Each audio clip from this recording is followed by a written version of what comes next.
श्री शिवाय नमस्तुभ्यम साथियों, सादर जय श्री कृष्णा। आज की इस वीडियो में मैं आपके लिए लेकर आई हूँ एक बहुत ही महत्वपूर्ण जानकारी। जैसा कि आप सब लोग जानते हैं, शिवलिंग पर चढ़ाए हुए जल का सेवन करने से कई सारी बीमारियाँ ठीक हो जाती हैं। कैंसर जैसी बीमारियों का इलाज नहीं कराना पड़ता, शरीर में हुई गांठें अपने आप गल जाती हैं। यहाँ तक कि स्किन प्रॉब्लम जिसे कि सोराइसिस कहते हैं और कोढ़ जैसी बीमारियाँ भी शिवलिंग का जो जल है उसे लगाने से ठीक हो जाती हैं। मगर आप क्या जानते हैं कि शिवलिंग पर चढ़ाया हुआ जल पीने से आपको घोर पाप भी लगता है। वो कैसे लगता है, जानिए इस वीडियो में।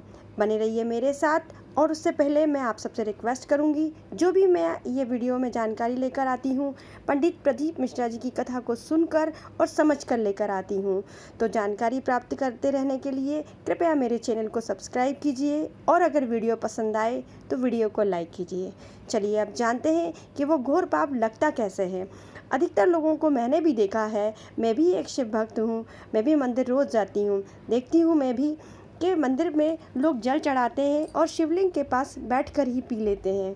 मगर हमें ऐसा नहीं करना चाहिए। गुरुदेव ने अपनी मणि शिवलिंग कथा में ये बताया कि अगर हम शिवलिंग के पास बैठकर जल का सेवन करते हैं या जूठा मुँह शिवालय में करते हैं तो हमें घोर पाप लगता है, क्योंकि शिव झूठे से और झूठ से बहुत ही उनको घृणा है।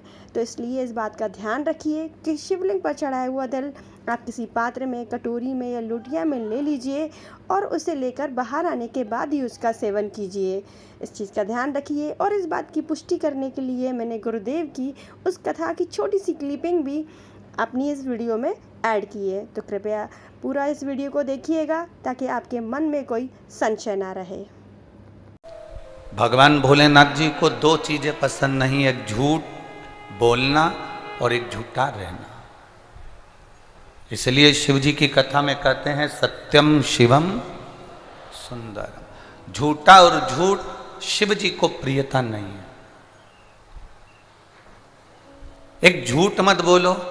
दूसरा, शंकर जी के मंदिर में जब जल चढ़ाने के लिए जाओ तो जल को कटोरी में या बर्तन में झेल कर लेकर बाहर आओ। मंदिर में जहाँ शिवलिंग है, जहाँ जलाधारी है, वहीं की वहीं पानी झेल लिया, वहीं की वहीं पी लिया, हाथ झूठा कर लिया, मुख झूठा कर लिया और भगवान का भजन कर रहे हैं तो भगवान उसको स्वीकार नहीं करता। हम हमेशा कहते आए, हमने कभी कहा कि वहीं की वहीं पानी झेलो और पियो? कभी बोला?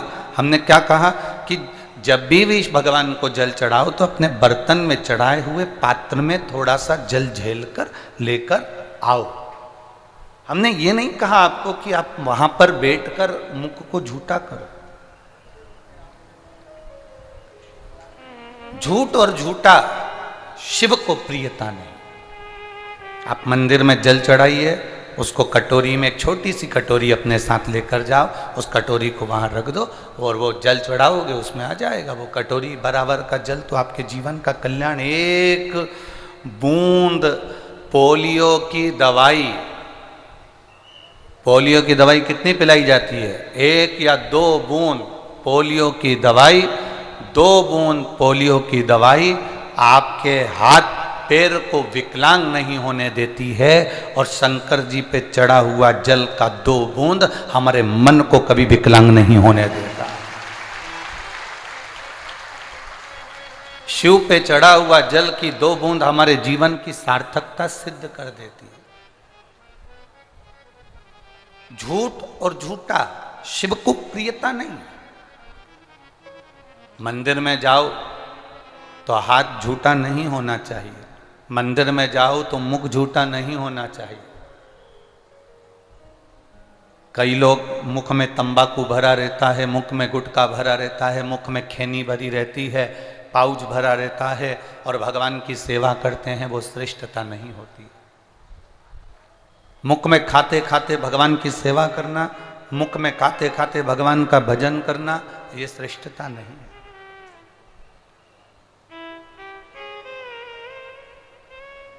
हम जितनी देर मंदिर में रहें, हम जितनी देर देवालय में रहें, हम जितनी देर शिवालय में रहें, उतनी देर ना हम झूठ बोलें और ना हम झूठे रहें। हमारा मुख, हमारा हस्त कमल, हमारा ये आनंदमय जो स्वरूप परमात्मा ने दिया है, ये झूठा ना हो।